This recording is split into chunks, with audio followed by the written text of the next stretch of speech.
In my past life, rebels kidnapped the princess and His Majesty to protect his white moonlight's daughter, actually made me, the Empress, go exchange for the hostage. Shura has a weak body. Your daughter has a tough fate. Just hold on a bit. I held on, but died in that hail of cold arrows. When I opened my eyes again, I was back to the day of the Imperial marriage decree. This time, I won't marry. But why did that heartless man, after his hair turned white overnight, kneel endlessly before my memorial tablet? It turns out, all of this was exchanged with my daughter's life.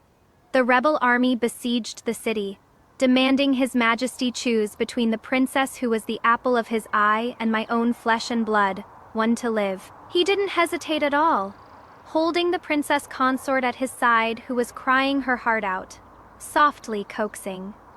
Shura, don't worry, I've already sent them to get the princess. Using that child with the tough fate will surely exchange for your daughter's safety. At that moment, my heart turned to ashes. To save my daughter, I walked alone toward the enemy camp and ultimately sacrificed myself. But heaven had eyes. When I opened my eyes again, I had actually returned to the day I was just granted the marriage. This time, I decisively broke off the engagement. In my past life, that palace coup happened on the Emperor's birthday celebration. The rebels were trapped in the Eastern Palace, and in their desperation, pushed a small figure to the front lines. The child reached out in terror toward the high platform. Mother, save me. Imperial uncle, save me. That was Princess Consort Fang Chengyu's daughter, the little princess. The rebel leader shouted, "Dog Emperor, have your people stand down. Otherwise this precious princess will die here today." Before the words had even finished, Princess Consort Fang Chengyu beside me had already collapsed crying on the ground. "Your Majesty, Savshur, she has a weak constitution. She can't withstand such a fright, even if it means trading my life for hers." She cried miserably, making as if to rush forward, but was pulled back into the Emperor's arms and held tightly. "Don't be ridiculous! How could I let you put yourself in danger?" The rebels laughed loudly at the sight. Everyone says the Emperor doesn't favor the Empress, only dotes on his brother's wife and her family. Seems the rumors are true. In that case, that gleaming cold blade was about to harm the innocent. "Wait!" The Emperor's face darkened, coldly ordering the eunuch beside him, "Go bring the princess over and send her for the exchange." I was struck as if by lightning, couldn't care about anything else. Crawled on my knees to his feet, my forehead knocking against the cold stone tiles with loud thuds. "Your Majesty, I beg you. Danshi is your own flesh and blood too." The Emperor only looked at me with disgust, his tone so cold as if discussing a dead object. "This is a grudge between me and the rebels. Don't involve Shura. The princess is the Imperial legitimate daughter. She has enjoyed wealth and glory. Naturally, she should share her father's burdens. As long as you agree, I am willing to request my own deposition as Empress. Be confined to the cold palace. Only ask that your Majesty spare the young princess. Ji defying the Imperial decree is a capital offense." His eyes were full of irritation, completely crushing my hopes. Soon, the eunuch led my daughter out. When she passed by me, she stopped, wiped the tears from my face with her trembling little hand, and said softly, "Mother, don't cry. I am not afraid." At that moment, I suddenly snapped awake. 6 years of marriage.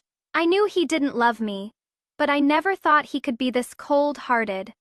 I stood up, wiped away my tears, and walked out facing the rebel army's arrows. "Let me take her place." I straightened my back, tightly shielding my daughter behind me, and looked up at the man on the city tower. "The Shi family has been distinguished for 100 years. My brother guards the border with countless military achievements. My life is worth more than the princess's." The leader thought for a moment, waved his hand, and agreed to my request. He just never expected that once I went, I was determined to die. "Thank you!" When I walked up to him, he kept his promise and untied the princess. The princess, shocked and terrified, almost instinctively ran toward the emperor and the consort, throwing herself into the emperor's arms. The emperor picked her up and patiently comforted her, but all I saw was my daughter, her small body standing beside the emperor. No one dared to step forward to comfort her. She didn't speak either, just wiping away her tears over and over with her hand. Stand down and let them leave the city. After comforting the little girl in his arms, the emperor ordered coldly. 2 hours later, at Tenli outside the capital, I will send someone to bring back the empress. The chance to leave the city was given. Whether they could escape after that would depend on their own abilities. 6 years of marriage, in exchange for him releasing the surrounded rebel army, in exchange for him agreeing to withdraw troops for 2 hours. That is all. I felt the wind from outside the palace. The rebel leader felt my tears fall on his hand and said coldly, "I don't kill women and children, let alone when your brother helped me at the border." It turned out, he was the General Wei who was forced to rebel, Wei Xingyi. "I am sorry, General Wei," I said in a low voice. "My brother didn't mean to scheme against you. I hope you can forgive him." "It is fine," he answered readily, not knowing that what awaited us ahead was only a dead end. The Li Pavilion in the outskirts of the capital was a death trap His Majesty had already set up. There is an ambush. Before I finished speaking, arrows rained down, aimed right at Wei Xingye's heart. At the critical moment, I pushed him away and blocked that fatal arrow with my body. "I am sorry," he growled, picked me up and stumbled into the mountains. But that was a fatal arrow. I knew I couldn't hold on. Before losing consciousness, I saw Wei Xingye with reddened eyes, calling my name over and over. "Miss Xia, don't fall asleep." I smiled, finally free. "Miss, you can't keep sleeping. The imperial decree for the marriage grant is about to arrive." I opened my eyes, somewhat dazed. Before me was my boudoir in the Xi residence. Perhaps heaven has opened its eyes. I've returned to age 20. But this eye only opened halfway, because today is the day I am being granted marriage to Chu Huai. I suddenly recalled my past life, Chu Huai's ice-cold words. "Gi, defying the imperial decree is a capital offense." I dressed properly and went out to receive this imperial decree. The eunuch delivering the decree smiled and flattered. "Congratulations, Miss Xia. From now on, we'll have to address you as Crown Princess." "Eunuch, please wait." A loud shout came from outside the door. It was Chu Huai. Seeing the imperial decree already in my hands, he frowned slightly and reached out to take it. "Your Highness, what are you doing?" The eunuch braced himself to dissuade him. "You mustn't. You all withdraw, I have words to say to Miss Xi," Chu Huai said. All these scenes were no different from my past life. It was early spring. The warm breeze in the courtyard was like cotton. Chu Huai's tone was ice cold. "The position of my crown princess can only be Yun Yang's. If you still want to marry, I can give you the position of secondary consort. If you are unwilling, just request to withdraw from the marriage yourself."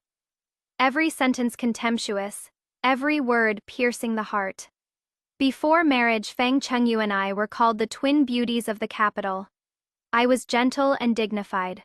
She was bright and captivating. It is just that she came from a marquis household, whose family had long lost real power, and my father was a valued old minister with considerable prestige, and my brother was skilled at leading troops, having achieved many merits at the border. Bestowing me in marriage to Chu Huai was actually to stabilize his position as crown prince.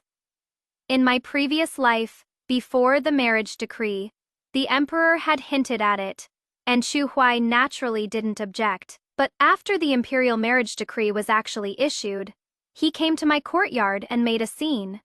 He didn't dare defy the emperor. He only dared to make things difficult for me. In the end, the eunuch hurriedly reported this to the empress, and someone came to forcibly persuade him to leave. After we got married, within 2 years, Chu Huai ascended the throne. His harem never lacked fresh beauties, but at a glance, 8 out of 10 all bore some resemblance to Feng Chengyu. The palace servants privately gossiped that His Majesty was deeply in love with Feng Chengyu, who had already married and become a princess consort. Thinking about it now, it is rather strange. The old emperor was getting on in years and in poor health. He didn't have many years left to live anyway. Chu Huai's ascension to the throne was just a matter of these 2 years. If he really liked Feng Chengyu, he could have just had her wait for him for 2 years. Parents who dote on their daughters always keep them for 2 more years before finding them a good husband. Marrying at 18 is a bit late, but it is not that conspicuous. But Chu Huai insisted on marrying her at this time, and even wanted to break off the engagement with me for this. It is really quite strange. I summoned a maid and had her go investigate the Fang family for me, and while at it, find someone for me. Just like in my previous life, Feng Chengyu found me too. She came into the manor, sat down on a chair wiping her tears, begging me to ask the emperor to call off the engagement so she and the crown prince could be together. His Highness only has me in his heart. Even if he marries you, he won't truly love you. Summoning, like Miss Shi, will surely find a husband who truly understands you in the future. Why must you insist on standing between the two of us? This pitiful appearance was exactly like how she begged Chu Huai on the day of the palace coup. I held my tea, leisurely took a sip, then smiled and asked back, "What if I insist?" Her cheeks flushed red with anger as she stood up. "But the crown prince and I are in love with each other. He doesn't love you at all. Is it really worth it to marry a husband who doesn't love you?" I looked up and happened to see that somewhat familiar wooden hibiscus hairpin in her hair. The craftsmanship of this hairpin was a bit rough, not something a noble lady would use, but I vaguely remembered seeing it somewhere. It was in my previous life, on Chu Huai's desk. After I became pregnant, my relationship with Chu Huai eased for a while.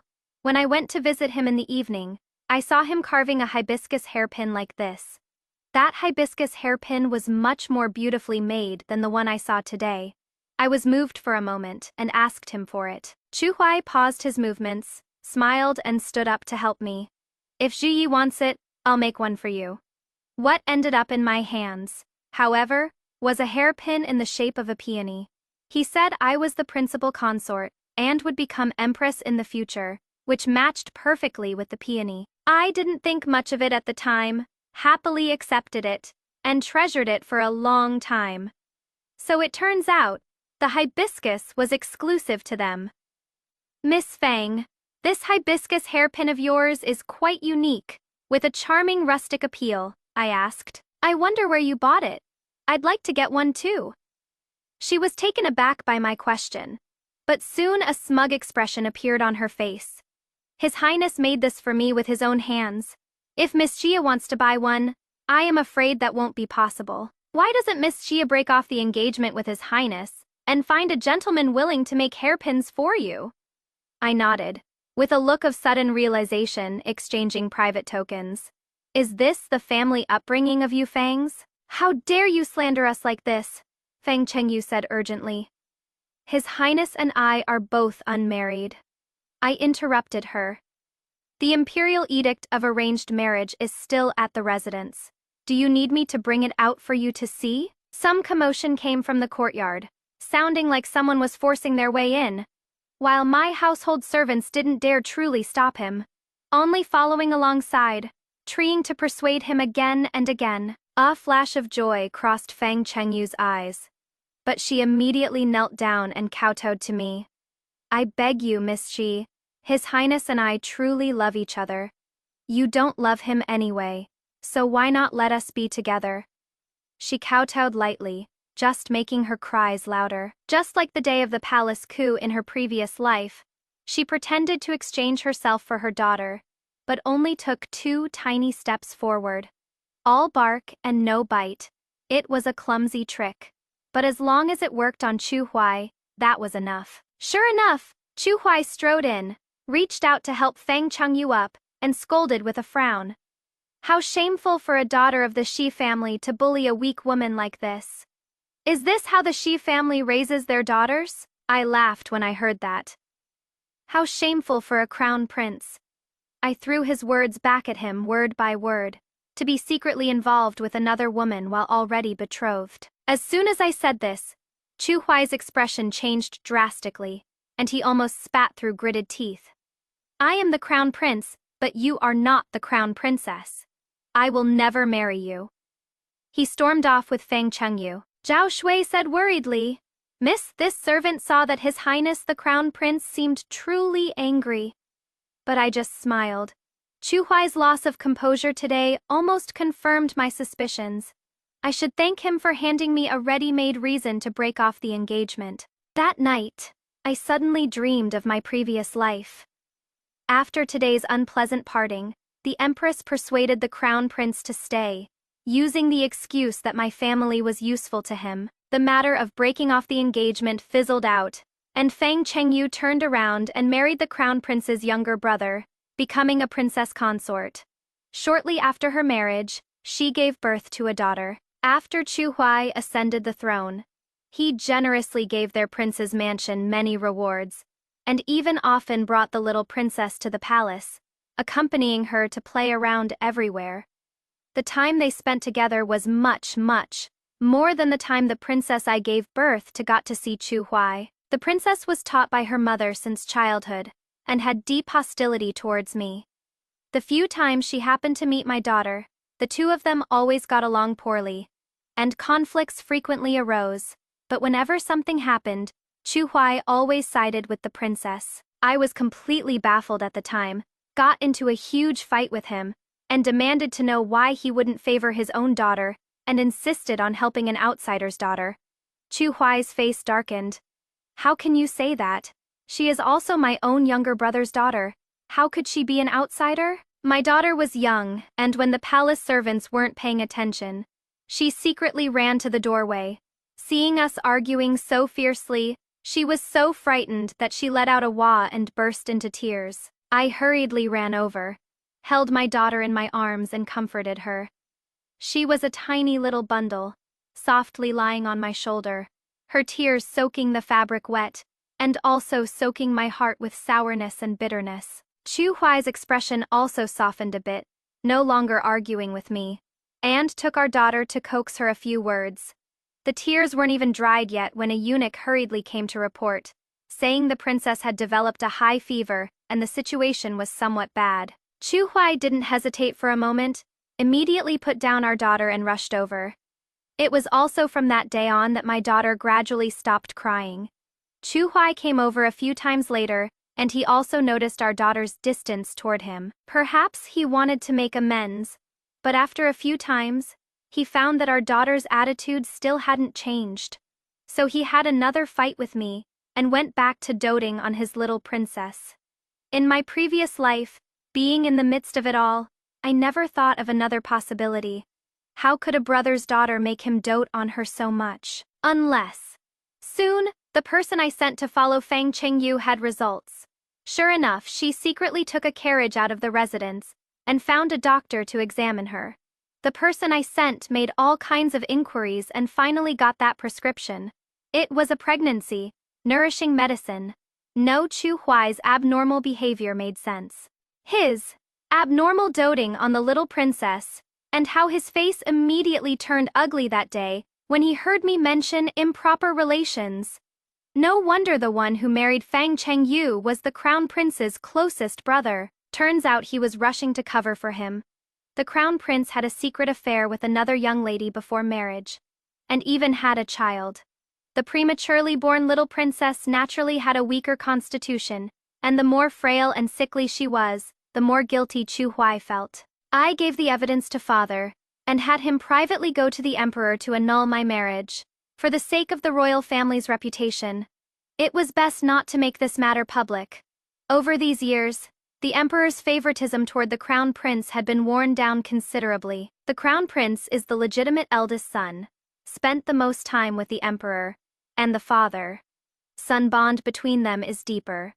So all these years, even though he knew full well the crown prince wasn't cut out to be emperor, he indulged him time and again.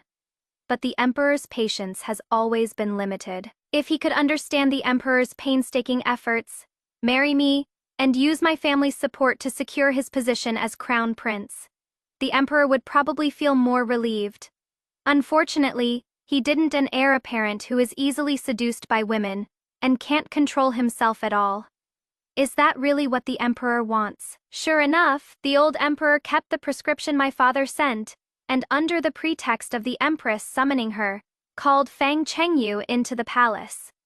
But what I didn't expect was that, along with the decree to break off the engagement reaching the manor, there was another piece of news. Supposedly, the imperial physician diagnosed Fang Chengyu's pregnancy pulse on the spot, and Fang Chengyu could only kneel and tearfully plead that she and the crown prince truly loved each other. This child is after all the crown prince's bloodline, begging the emperor to show mercy and let her and the child stay. The emperor originally wanted to give her the status of a concubine to cover up this scandal, but Fang Chengyu refused. And the crown prince also made a scene, kneeling outside the hall for a long time, saying since I had already proposed breaking off the engagement, why couldn't Father Emperor grant him and Fang Chengyu their wish? This news was really too embarrassing for the emperor. Father witnessed this scene firsthand in the imperial presence, which is why he could come back and tell me about it. As for the palace, the emperor strictly ordered everyone to keep silent about this matter, and not a single bit of news leaked out. So in the end, the news that spread throughout the capital became that I had been rejected by the crown prince, while Fang Chengyu was summoned to the palace for an audience, gained the crown prince's favor, and would soon become the new crown princess. The capital was full of powerful nobles, who were the most prone to fawning over the powerful and trampling on the weak. At the flower viewing party the next day, everyone gathered around Fang Chengyu. She was dressed in fine brocade and luxurious clothes, looking extremely glamorous. When she proudly led people past me, she deliberately greeted me. "Isn't this Miss Shi? Why are you admiring the flowers here all alone? Could you move aside a bit?" I said. "The scent on you is a bit strong. I can't even smell the flowers anymore." Her expression changed slightly, and she actually did step back 2 paces. Standing close just now, I could indeed faintly smell the scent of mugwort coming from Fang Chengyu. This scent was mixed with other fragrances, so it wasn't very obvious. Probably because she made such a fuss in the palace yesterday and disturbed her pregnancy, she had already started using mugwort early on to protect it. A young lady beside her who had always been at odds with me saw this and flattered her. "I actually think the fragrance on Miss Fang is elegant and distinctive, different from ordinary perfumes. It has an herbal scent that makes it seem even more refined." "Indeed," Summoning chimed in. "It smells quite unique." Fang Chengyu looked at me somewhat suspiciously, but ultimately afraid I might smell something. She quickly led people away. In the following days, rumors kept circulating in the capital, all related to Fang Chengyu's upcoming marriage into the Eastern Palace. I don't know if she went to plead with the crown prince, but Chu Huai actually selected some valuable gifts and had them sent to the Fang family. This was practically an explicit indication. One had her engagement annulled by imperial decree, while the other was about to marry into the Eastern Palace. The former twin beauties of the capital now seemed to have a clear distinction in status. Her family's doorstep was bustling with visitors, while the Shi residence had hardly anyone who dared to come at this time to propose marriage to me. Fortunately, the person I had someone send word to my brother to find had already returned. Wei Xingye, dressed in black robes, quietly entered the residence. When led into the courtyard to meet me, he didn't even dare to raise his head, first cupping his hands and saying, "Miss Shi, have a seat." I looked at him with a smile. "General Wei should know why I asked my brother to call you back." Right. The Wei family had been a military family for generations. Both he and my brother commanded troops at the border, each with military achievements. It is just that in my previous life, the Wei family sided with the third prince, and later was accused of a crime by the enthroned Chu Huai, who intended to exterminate the entire family. Wei Xingye was rescued by his subordinates who fought desperately to save him, and later he rebelled. And this time with my broken engagement, I must have offended Chu Huai badly. Given his temperament, if we don't help someone else ascend to the throne, Once he becomes emperor, the Shi family will be the next Wei family. Wei Xingye sat down across from me and asked bluntly, I heard from your brother that I came back to marry you. Has the wedding date been set? I nearly choked on the tea I had just drunk. Aren't you going to ask about my situation? I said. I've seen you before. Wei Xingye's eyes showed a hint of amusement, and his cold, hard expression softened considerably. You came to the training grounds before to see your brother. It seems there was such a thing at that time. My brother was sparring with a man holding a wooden sword, but lost by one move, with the opponent's wooden sword pressed against his throat. After they finished fighting, my brother realized I had come, and was somewhat annoyed. If I had known, I would have been more serious just now. Now it is great. I've embarrassed myself in front of my little sister. This is your sister. The man opposite smiled. You should have said so earlier. I would have let you have a move. Who needs you to let me win? My brother punched him, saying cheerfully, Just wait. Next time I'll be the one who wins. He seemed to have asked my brother something else, but at that time my brother had already run toward me, so I didn't hear his question clearly. Seeing that we siblings were already talking, he didn't disturb us anymore. So it was you who beat my brother that day. I suddenly realized, and praised. General Wei is indeed brave. Your brother is pretty impressive too. He seemed somewhat embarrassed. Last time I was too rash, he ran a bit too far when pursuing. Didn't expect the other side had an ambush. It was your brother who saved me. It was precisely because of this favor that in my previous life he agreed to let me replace his daughter and exchange with the princess. Thinking of this, my heart ached slightly. When I looked up, I saw Wei Xingye earnestly assuring me, It won't happen again in the future. Once we're married, I will definitely be more careful. In this situation, I really find it hard to tell him. I called him here today originally wanting to talk about how to cooperate with the third prince. Why does this person keep talking about marriage in every sentence? As my wedding date with Wei Xingye was finalized, the Xie family and the third prince also reached a cooperation in secret, with my brother and Wei Xingye acting as intermediaries. Plus my marriage engagement. The third prince can naturally feel my family's sincerity. Moreover, the fact that the crown prince broke off our engagement already means the Xia family can no longer be a help for the crown prince's ascension to the throne. The third prince is born of the imperial consort. His maternal family is wealthy, and he has Wei Xingye's assistance. He just lacks some influence in the court. This way, his hope of ascending the throne has increased greatly, leveraging the third prince's maternal family's business influence. Overnight, I spread the storybooks I had prepared throughout the entire capital. The most prominent spots in bookstores were all reserved, displaying a brand new storybook. The storybook tells of a young master from a wealthy noble family, forced by his parents and clan to marry a woman he doesn't love, but who is of equal social standing. However, that woman of equal standing is really boring. The young master still prefers another young lady who has a lesser family background, but is bright and charming. After many hardships, the young master finally got his wish and married his beloved. The storybook deliberately wrote many scenes of the two being very affectionate after marriage, with extremely good feelings for each other. It looks very sweet. Under my arrangement, there were many more praises in the capital about the young master in the storybook, saying he could bravely express his feelings, and eventually convinced his parents to marry his beloved. As the momentum grew, naturally some people connected this story with the crown prince. For this reason, when the bookstore sold the storybook again, they cautiously added a sentence at the beginning that the story was entirely fictional. But human nature is such that the more something is forbidden, the more fervently it will be discussed. Since it was all praise for the crown prince anyway, the Eastern Palace wouldn't interfere. Even during these days, with the praises circulating in the capital, Chu Huai sent a few more gifts to the Fang family. The Fang family, which used to have few visitors, has now become a prestigious noble family in the capital, thanks to their daughter. Cooking oil over fierce flames, brocade adorned with fresh flowers, It was just like this. However, Chu Huai soon discovered that something was wrong.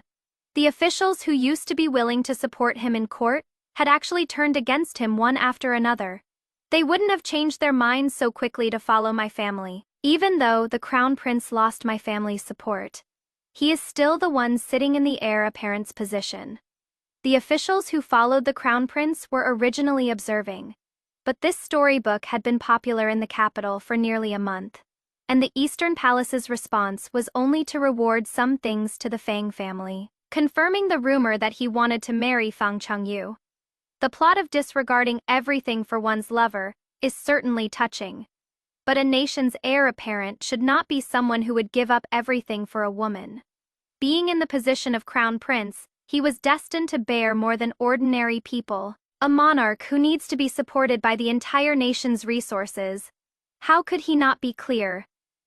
Headed to this extent, the old emperor's body couldn't hold on for many more years, and for those who still wanted to continue in the court, the biggest taboo was choosing the wrong master. The third prince, revealing his willingness to accept officials' allegiance at this time, was already enough.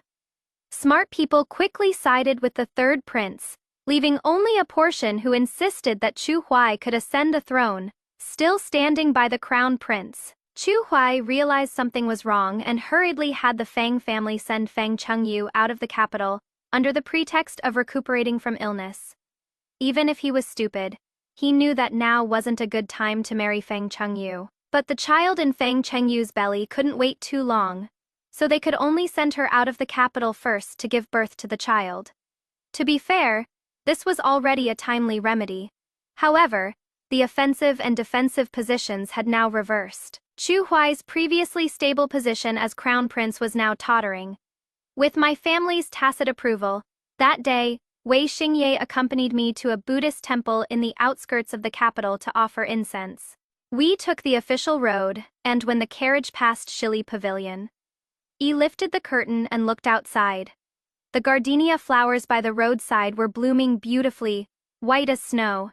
Wei Xingye probably misunderstood my meaning. Not long after I put down the curtain, he suddenly handed in a bunch of freshly picked gardenia flowers. Dewdrops that had condensed in the morning were still flowing on the branches and leaves. I took the bouquet, brought it close and smelled it. The fresh fragrance quickly filled the carriage. It smells nice. I looked up at him with a smile. Thank you. Wei Xingye pressed his lips together and hummed in response. As he lowered the curtain, he noticed his face had turned red all the way to his ears. The Wei family had upright values, and in my past life, he could be considered a gentleman. Plus, he'd spent years commanding troops at the border and hadn't interacted much with women. So, this was normal. Thinking of this, I couldn't help but laugh. Who knew this person had such sharp hearing? He actually heard me. After we got off the carriage and were walking up the mountain toward the Buddhist temple, he asked me quietly, "Why did you laugh just now? Did I do something wrong? I haven't been in the capital these years," Wei Xingye said. "If I did something poorly, just tell me, and I'll change. I won't let you suffer any grievances." Rather than interrupt him, I simply reached over and took his hand. Wei Xingye's words stopped immediately. "I really like the flowers you gave me." I looked up at him. I felt happy, so I laughed, holding my hand. He walked in silence for a while before finally responding. "Okay, I'll give you more in the future. That scumbag Chu Huai only knows how to make empty promises and make women sacrifice. Now look at our General Wei. He even blushes when giving flowers, and as soon as he opens his mouth it is, 'I'll change, and I won't let you suffer.'" After reading this part, my heart feels all soft and fuzzy. It really hits you right in the feels. He is not the domineering, forceful type. He is clumsy yet sincere and gentle. He cares about your feelings. He reflects on himself, and that flustered yet restrained reaction when you take his hand is more touching than any straightforward love words. This kind of steady, flowing favoritism is just too good to ship. After reading it, my head is full of that gentle atmosphere. The Buddhist temple is built in the mountains, a place frequently visited by high-ranking officials and nobles from the capital. The Shi family comes once every 3 months. I never expected I would run into Chu Huai here. He was bowing in the hall, looking at the incense burning in the censer. It was probably the kind for praying for one's future prospects. He knows his position as crown prince is unstable, so he came here to pray to gods and Buddha. After Chu Huai finished praying before Buddha and got up to leave, he saw me waiting outside the hall to go in. His expression changed slightly, and his face showed a hint of urgency. Miss Xia, could we talk for a moment? The crown prince had given orders, so I could only move a couple steps and accompany him to walk beside the ancient tree in the Buddhist temple that blocked out the sky. The early summer sunlight filtered through the gaps between branches and leaves, falling on the ground. Chu Huai seemed somewhat troubled. After pausing for a long while, he finally said, "If I cancel the broken engagement now, would it still be in time?" "Your Highness, why do you say such things?" I looked surprised. "Your Highness should know that an imperial edict is not child's play." I was too impulsive that day. Chu Huai said, "Miss Xia is well educated and reasonable, dignified and virtuous, worthy of being a good match." I looked at his face, a face already familiar from 6 years of marriage in my previous life. From his eyes and brows, I could read his regret. Chu Huai was made crown prince when he was just a few years old. His position as heir was too secure. In his heart, the throne was definitely his. That is why he would repeatedly disappoint the old emperor for Fang Chengyu. But now that he has found his position as heir unstable, he can also choose to give up Fang Chengyu. I suddenly felt he was somewhat unfamiliar. Perhaps I never really understood him. "Your Highness, please watch your words." I bowed to him.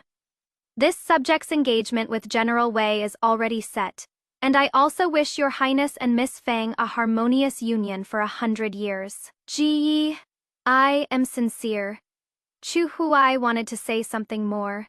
I interrupted him. "Your Highness's regret at this moment is merely for the Shi family's power and influence, not for this subject. Just like in my previous life, when he agreed to marry me, it was also for the Shi family's power and influence. But he really isn't a suitable heir."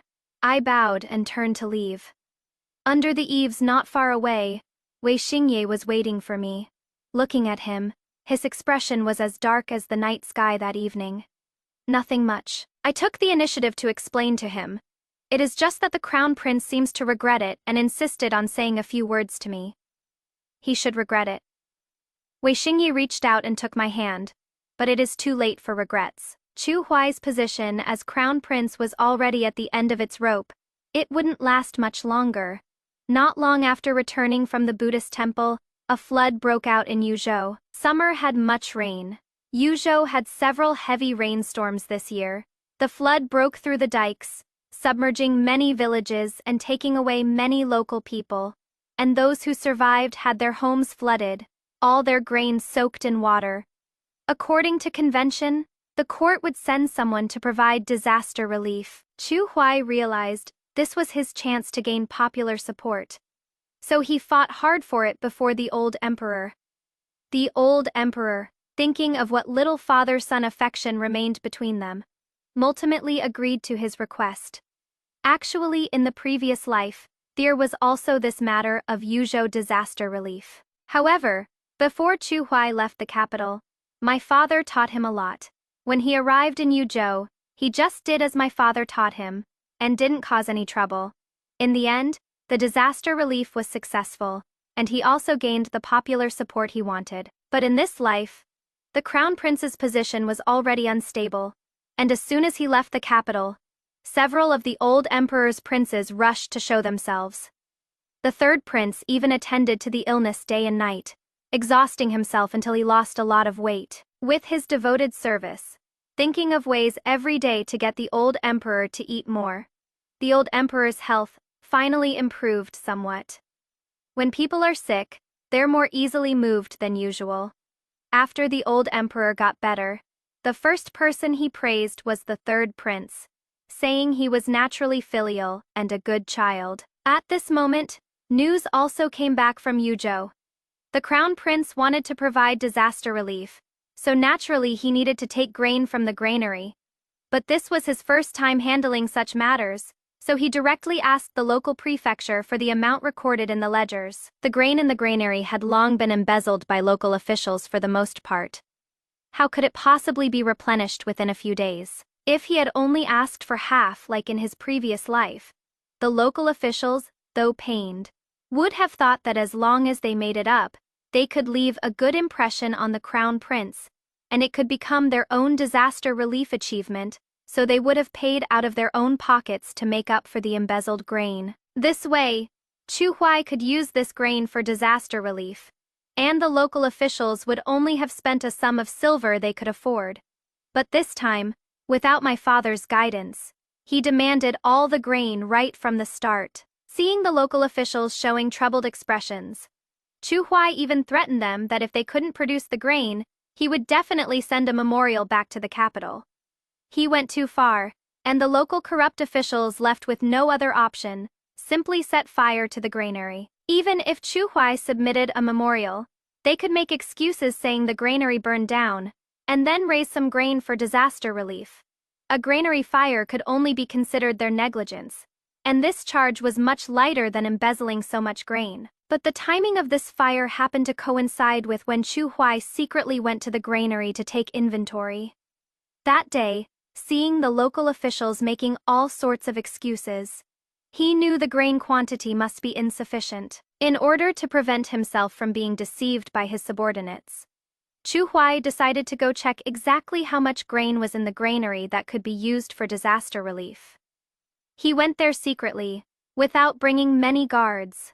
The fire in the granary started very quickly. As soon as the guards discovered it, they rushed in and rescued Chu Huai with all their might. The person was rescued, but Chu Huai's face was injured. How could a prince who failed at disaster relief, and whose appearance was damaged, still become the crown prince? When Chu Huai returned to the capital, the old emperor had already summoned several important ministers to the palace to discuss re-establishing the crown prince. Among these important ministers, of course, was my father. Before entering the palace, he patted my shoulder and laughed heartily, saying that Chu Huai finally got what he deserved, and he was truly overjoyed. I helplessly straightened his official robes for him. Hurry and enter the palace, father. Don't keep His Majesty waiting too long. Take advantage of the old emperor making a decision and quickly abolish Chu Huai's position as crown prince. To avoid complications from delay. Unexpectedly, when Chu Huai returned to the capital, he didn't rush to enter the palace, but came to my residence first. He happened to run into Wei Xingye, who came to deliver betrothal gifts. I heard from the servants that Wei Xingye was so angry he almost got into a fight with him.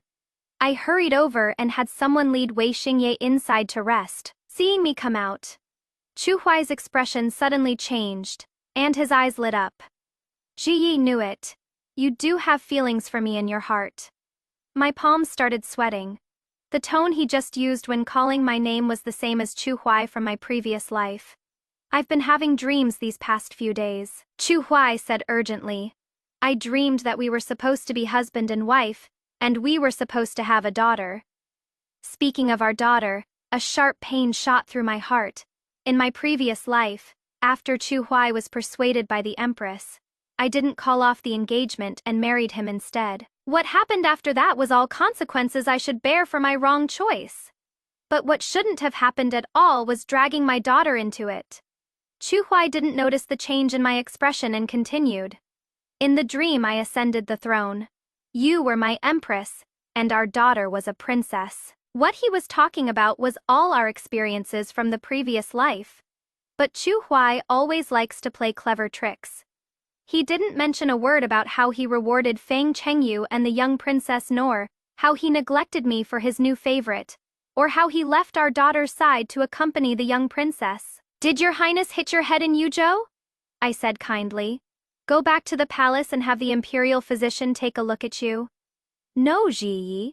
Chu Huai said pleadingly. This is real. Look, I haven't married anyone else either. We still have a chance, don't we? His expression was already somewhat crazed. I frowned slightly and ordered the people around him. Why don't you hurry up and take His Highness back to the palace? When His Highness returns to the capital, the first thing he should do is pay respects to His Majesty and report on the disaster relief mission. His Highness is being reckless running around. Are you all being reckless too? When His Majesty punishes someone, it won't fall on the master. You'd better think this through. Chu Huai is already a crown prince about to be deposed. No one will be willing to take the blame for him. The guards half dragged, half pulled him and finally got him back into the carriage. I watched the carriage go into the distance, feeling somewhat reflective. If in my previous life I had discovered the matter between him and Fang Chengyu earlier and proposed to break off the engagement, I wouldn't have experienced those painful 6 years. Fortunately, in this life I won't marry him again. When Chu Huai opened his mouth saying he dreamed the two of them were husband and wife with a daughter, my heart clenched right along with it. That wasn't some beautiful dream at all.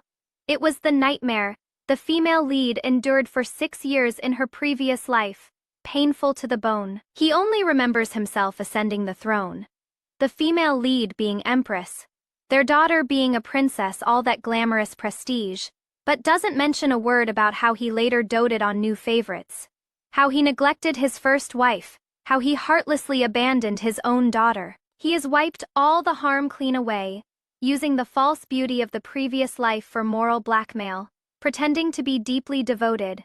This kind of amnesiac repentance is really too disgusting, too selfish. What I admire most is the female lead's clarity and ruthlessness.